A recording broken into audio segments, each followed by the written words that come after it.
In this video, I'm going to discuss the IV3 add-on instructions for renaming the FTP file name. Before we jump into the PLC side, let's go through IV3 Navigator and the settings that need to be checked for FTP. First, we're going to go to Advanced Settings and the Image/Result Output tab.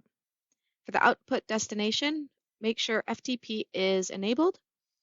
For setting the network connection and global settings, along with the details about the transfer conditions, please reference the FTP video that goes into further detail. For this video, we're just going to discuss the transfer conditions and the file name for those. So first, we will enable condition 1. And if you go into the transfer destination folder settings, you can see right now the file name is empty. If you enable condition 2 and check the same settings, this is also empty. And again, condition 3, empty. And finally, condition 4 is also currently empty. So now that we have that set up, let's jump back into the PLC side. So as you can see, I currently have my main routine set up for changing the FTP file name. If I go over here to the add-on instructions, you can see I've already imported my add-on instructions for changing the FTP file name. If you need help getting the add-on instructions or a sample program for changing the FTP file name, please reach out to our tech team and we can help get that to you.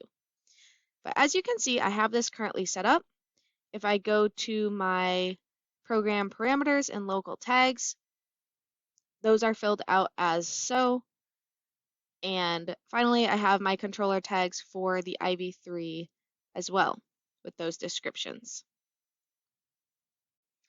So I'm going to simply go back to my main routine and toggle this bit for the change file name request.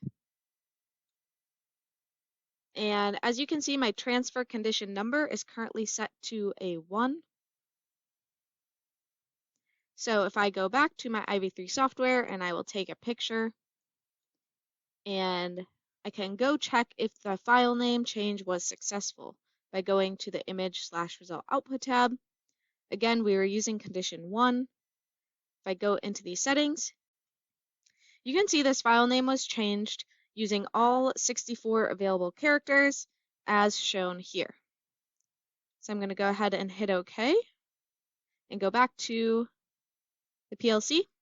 If I go back to my program parameters and local tags and expand this file name, this is where you can set the characters.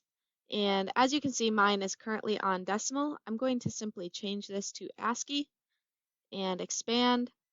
And here you can see the value, all lowercase, the alphabet into numbers, and then the uppercase alphabet, which matches the 64 characters that were sent to my IV3 right here. So if I want to change this again, for example, I'll hop back here and let's say I just want it to be ABC and a null. And if I go back to my main routine, toggle this bit,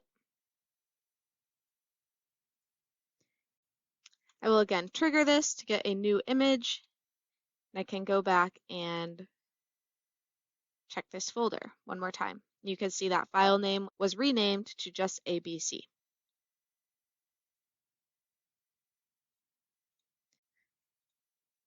As another example, I can go back here and let's say this time I want to change my transfer condition 2 and I want to change it to, I'll change this to KEYENCE.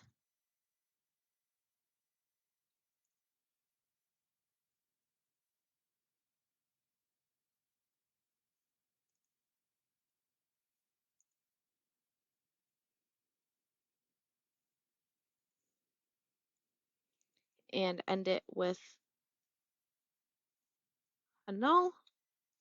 And now if I go to my main routine for transfer condition 2, I'll go ahead and toggle this bit. hop back into IV3. Again, take a new picture, and let's go check transfer condition 2. Here we have my file name of KEYENCE. As you can see, we can successfully change the FTP or SD card image file name. If you have any additional questions, please reach out to our tech team at 888-KEYENCE, option 2 for tech support. Thanks and have a great day.